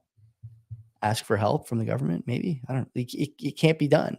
And I think that people are getting too excited about this election. Whatever party you're pulling for, the speed and inertia that all this stuff has, the outcome is already predetermined. There's no escaping this now. So you either get there quickly or you accelerate. That's right. You accelerate or you decelerate. But I think that yeah, you're right. This is, obviously our buddies like talking about that. But yeah, I just think it's hard because, man, I can't imagine what my life would be like if I didn't buy a house when I did, 9 years ago, however long it was a while ago now. But you'd be living in Kelowna looking to move to Alberta. Yeah, maybe. It's funny. Kenzie basically dragged me kicking and screaming to the bank to get pre-approved for a mortgage. I didn't want to. I still had 1 foot in the bachelor lifestyle. And she's like, no, we're going to the bank. We'd only been together for 2 years. And it was the best decision we ever made. And I tell people now too, young couples, don't wait till you get married to buy a house. Don't wait till you've been together 5 years. Don't set an arbitrary date. Just go see a lawyer for $1,000 and game plan for a breakup just in case. But get your money into the asset, the fastest appreciating asset in the country, the single family home, and do it as fast as you can. There's legislation now in place in Hamilton for sure, and probably other places. You're not allowed to build single family homes. You're not allowed. Can you believe that? That's a couple of years ago that would have been unthinkable, and now it's the expectation. So, just hang tight, enjoy the show, enjoy the fireworks, but definitely, if you think it's going to get better, I would say it's probably going to get worse first. Chuck M, I'd like to hear a little bit more about what he's going through. That's fucking nuts. Saying that, I don't want to say it just in case. Chuck, right? Fuck, that's pretty. Yeah. Getting expensive too, right? Getting expensive there too. Yeah, and hopefully you're not in Calgary and stuck without much water too. That's another problem over there, right? Yeah. The worst time of year to be without water for a significant period of time in the summertime. Anyways, poverty rates in Canada, it's growing at an alarming rate. And someone noted on Twitter that the poverty rate, this is the number of folks that are deemed to be in Canada, so poverty in Canada as defined by StatsCan. This has risen over the past year. Mm-hmm. And it's not mind-blowing stuff that the population in Canada has risen over the same time frame. So it's reasonable that the poverty rate would have also jumped up. But the rate at how much it jumped is rather concerning because the poverty rate grew 4 times faster than did the rate of population. Huh.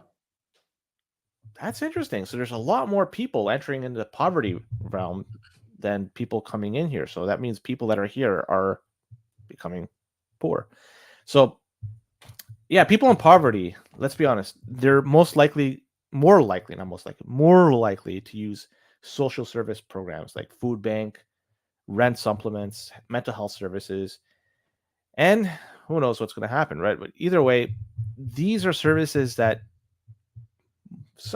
most are provided by taxpayers.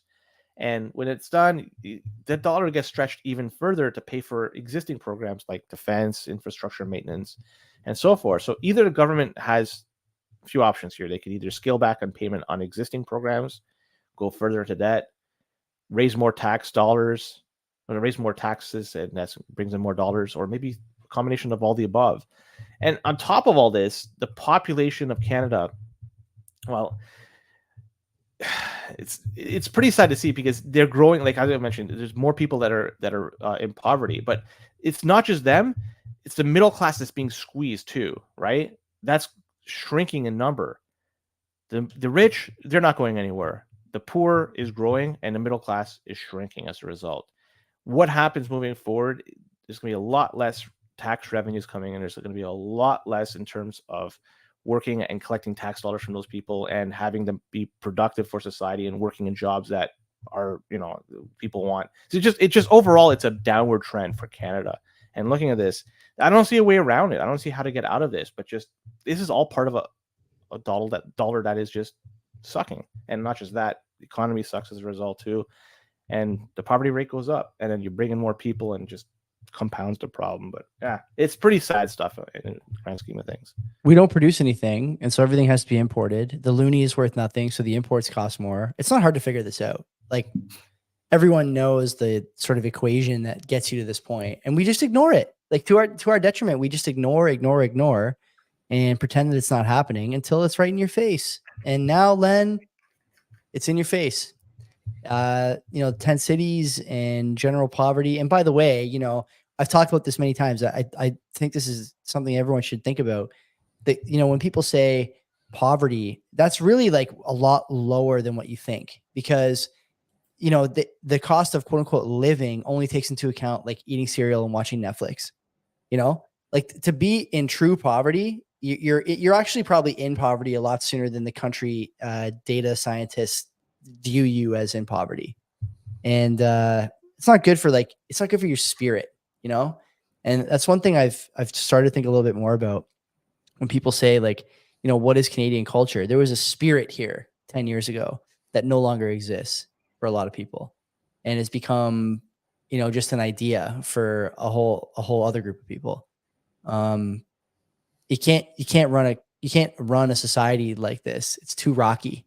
And I've said this many times, as soon as you have economic problems, other fault lines come to the surface that, were previously suppressed. You've seen that in a lot of places. You're seeing it in the immigration, I should say, sentiment. You're seeing it in political polling. You're seeing it in clashes in schools, protests between, Israel and Hamas, whatever that's all about. You're seeing it all over the place. And it's only going to get worse. You have to try and isolate yourself from it. But man, it's getting harder and harder. That's for sure. Mm-hmm. I got one last story that's going to tie into the previous one. The unemployment rate in the Greater Toronto Area, it continues to be alarming.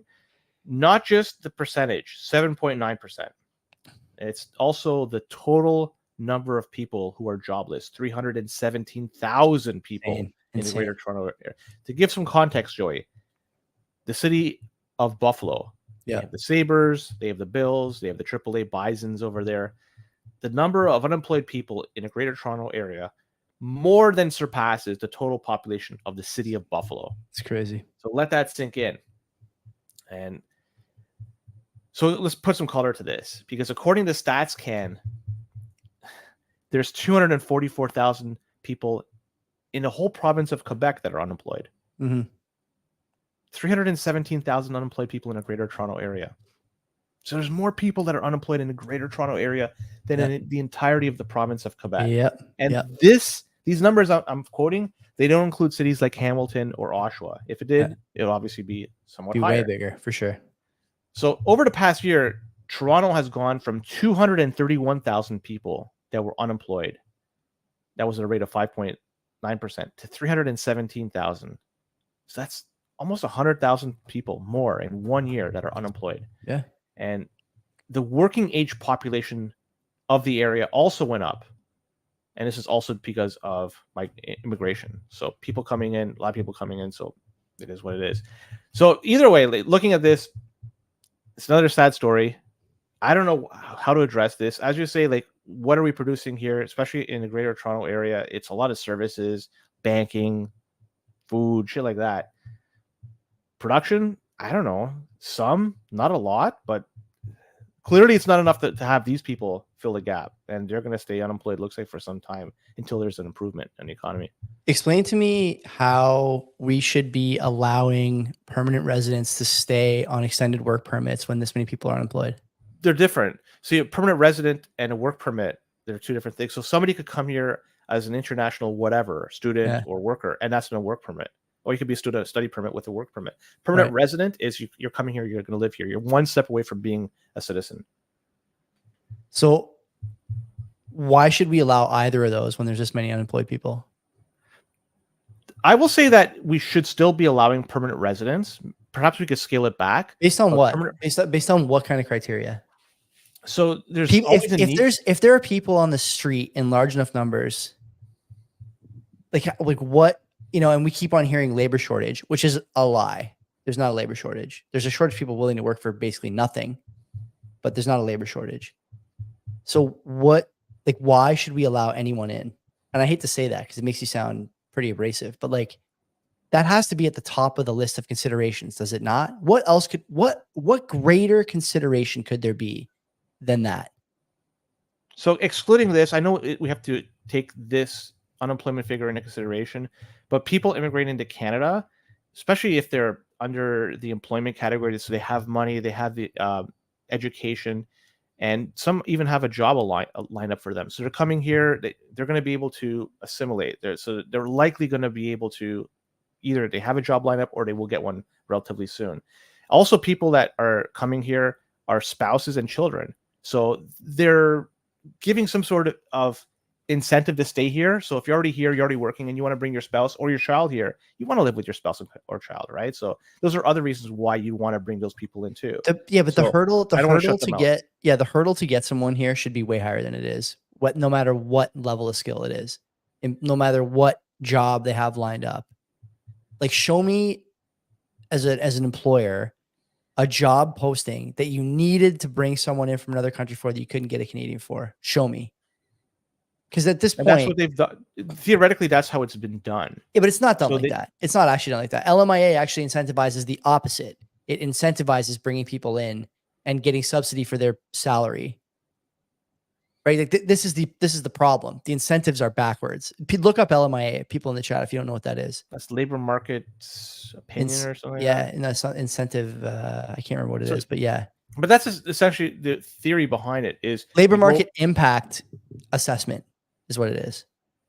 So yeah, you put like a job ad out there, nobody is no one meets your criteria. Yeah. Yeah. So which is fucking bullshit. Like it's bullshit. It's bullshit. Any fast food place is just stuffed with people from other countries. I'm not saying these people shouldn't, like they're like lower quality. Like it's not about that. It's about that there's people here who've been here for 15, 20 years of all stripes, of all colors, of all, national origin, who don't have jobs, who can't work. How is it fair that you bring more people in when the unemployment numbers look like this?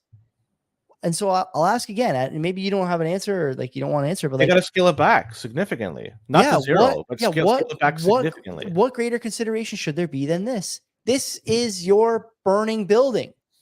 What they should be doing is focusing on I would say again, the wife or husband, children, and also the skilled labor, like the ones that as I mentioned, they have like a PhD or master. You have to be able to prove that there's no Canadians who can fill that role. You have to be able it's not just a Canadian, but they have some skill that they're going to be able to contribute to the economy. So like I mentioned, if you come here like as I forget what it is, like the point system, whatever the fuck it was, like it is. I don't know if they still have that. They do. So they give you certain points based on whatever it is that you have, like whatever attributes you have. So if you have a PhD, you got way more points. If you have a master's, you get a little bit less. If you have an undergraduate, a little bit less, to the point you get zero if you like have no education. So you're going to maybe increase the standard. So you're going to try to capturing people that have very high education, very high savings, the ability to speak French and English, French or English very well. So they'll be able to come in here and just work, contribute, be a member of the society as a whole. But you have to like almost limit it to those people entirely, and just that's it. And did you see Japan's immigration numbers from last year? Many people Japan took in last year. Hang on, I gotta think about this. I know they have an aging population, so that's a real problem. So if I have to guess, they're probably bringing in a lot of people, but who would move there? I'm trying to think. Guess what the number is. Guess what the number is. In a year? Yeah. I'll guess 500,000 people. It was 300. And what is it, the population? I'm going to guess 60, 70, 80 million, or am I way low? It's probably a lot. They brought in 300 people. That's crazy. Is it crazy? There's 125 million people in Japan. Holy cow, is way off. I was like halfway. So they, you know, they've chosen to protect what they view as a sort of high priority intangible, right? Sort of societal cohesion. That's an extreme, though. I don't think it's going to It work is an out in the end. extreme, but You my got to find a suggestion, balance. yeah, there is a balance to be struck for sure. And so there's, you know, there's countries that are doing it improperly. Japan is a good example, right? They're sort of writing their own obituary at that level of immigration.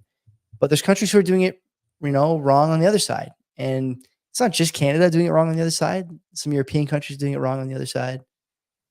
You know, Canada used to let in around 250,000 people annually, and when that was the case, there didn't seem to be an influx of people here that were taking up housing and stuff like that. They were just, you know, they came, they did their things, and that was it. And it seemed to work pretty good. That number was, I mean, what was the population at that time? Maybe like 30 35 million. Yeah. So like it seemed to work. So you probably have to have that number and then get the percentage for the population and adjust. Like, so maybe it should be 300,000 a year. But there was we'll a little deeper into this rabbit hole. They stopped immigration for some time because of COVID. So it was stopped, and then they really ramped it up, and then they overshot what they would have if they. That is a generous interpretation of events, I think. That's the reality of it. Yeah. So then they overshot it. And then, like, to your point earlier about, like, you know, we have to let in the people who have like the language stuff down, jobs here, stuff like that. Instead, we're doing the opposite. Like, we're lowering the language requirements and telling people to have their brothers and sisters apply as caregivers to their parents, just like flooding the zone with, I don't know. I can't say anything more without someone getting mad about it. So I'm just not going to bother. But I mean, everyone can see there's an issue with immigration here. And the funny thing is, you know, this guy was saying something along the same lines 8 fucking years ago. And it turned out to be a pretty prescient guess, you know? And I was going to say that just today, he was saying that the first day he gets elected, it's going to be mass deportations. People. Yeah. You can run on a platform, honestly, these days, right or wrong, of limiting immigration and mass deportation of both legal and illegal immigrants in the country who are here temporarily or whatever laws it breaks, it wouldn't matter. People would support it. And I'll say one more thing before we get off the air here. There's a lot of people who will tell you that your views on immigration, even limiting it, are far right. It was only a year ago this was unthinkable discourse, right? There's no way this is going to be publicly discussed by anybody, certainly not a sitting politician of any stripe. And now it's being discussed and saying stuff like, we have to send, you know, a number of people back. Like these protesters in PEI, I keep seeing hunger strike and they're in City Hall steps and all that. Like these guys, they should have to go back when their work permit expires. It's not far right to say that. And it's not far right for two reasons. One, because it's common sense. But two, is because if 50 or 60% of Canadians support it, it's not far anything. It's popular. And so far right or left is really a relative term. If most people think it, it's not far anything. It's in the middle. And, you know, you may not agree with that new middle, but that is the new sort of, you know, alignment now politically for most people in Canada, in the States, in Europe, seeing it everywhere. The elections they're telling you something, you know, popularity of these parties is telling you something. Yeah. You know, when they're here, like at a work permit or study permit, you just have to get married and then apply for the spousal thing. Don't let them. Don't let them. You have to close that loop. But then the thing 100%, it's got to be done. It's got to be done fast, and it's got to be done without, you know, task forces. Get fucking McKinsey, take their fucking parking space. Okay. Get them the fuck out of there. Enough. Why is McKinsey running all these things? Century Initiative, all this garbage. Get these fucking guys out of there. Are they making your life better? Are they making it worse? You know, everyone knows. Why are we pretending? Stop pretending. It's also cultural too. If you have a lady here that is a permanent resident or citizen and they're single, culturally, as they get much, much older, they look at those people in those situations as like, what's wrong with them? So they seem to like they're pressured into getting married, and so that fills that gap, right? So they'll just get married, and sometimes I just don't care. Like, close it up. You can't. You don't. But yeah, like close the loopholes, close the gaps. You guys should listen to and it's not like if you want to say this, if you want to have this fight with other people, and maybe I'm not articulating this well enough, go listen to Ben Rabideau on Market Huddle from last week or this week, most recent episode of Market Huddle. It's really good. Him and Kevin Muir have like an hour-long discussion on real estate and immigration. Ben has been so good on this topic for so long. And only now, people are starting to listen to him. He was talking to Parliament years ago about the time bomb that they were creating for themselves, and they didn't listen. They didn't care. In fact, they accelerated the decline. So anyway. So this was a problem even before, when they were just bringing in, let's say, $250,000 every year, because it seemed like it worked. We had an aging population. It's not, the problem isn't necessarily the demographics. It's the infrastructure too, right? If you bring in, you're right. The thing is you can say, yeah. And the thing is, you can say you're bringing in doctors and architects, but eventually you're sort of confronted with the reality that you're not bringing in enough of them. And now, I've been lucky. My family doctor is not retired, but he's going to at some point. And then I'll be one of these people who's in line for a GP. What do? You're fucked, basically. You can't get, the provinces refuse to allow private healthcare as a tier. It's nuts, man. It's completely nuts. And you guys are sharing some stories here in the chat too, that I'm not going to read, obviously, but worth reading if you're listening on audio. How much do you think it costs for those homes? Paid in full. Like, that's a lot of cash somebody's been sitting on, and how they got it and all this stuff. Like, that's another thing too, because the real estate market in Canada is a great way to, I don't know, maybe not launder money, but just laundering. Yeah, because I've talked about it many times. Once you have the house, you can pay anybody to fix it up with any dirty money you want. And the value of that home goes up. And once you sell it, all that money is clean. It's amazing, man. Like, Sam Cooper's done great work on this. If you haven't listened to him on Looney Hour, I would love to talk to Sam Cooper. We can't for various reasons, but there's a lot going on. And if you don't protect yourself, and if you don't advocate for your own interests, nobody's going to. That's where we'll leave it for tonight. Buy Bitcoin, KYC free, maybe. Yeah, good to go. Yeah, that's it. Options. I'll be back tomorrow with SB. Until then, you animals, take care of yourselves. Yeah, don't be a cuck.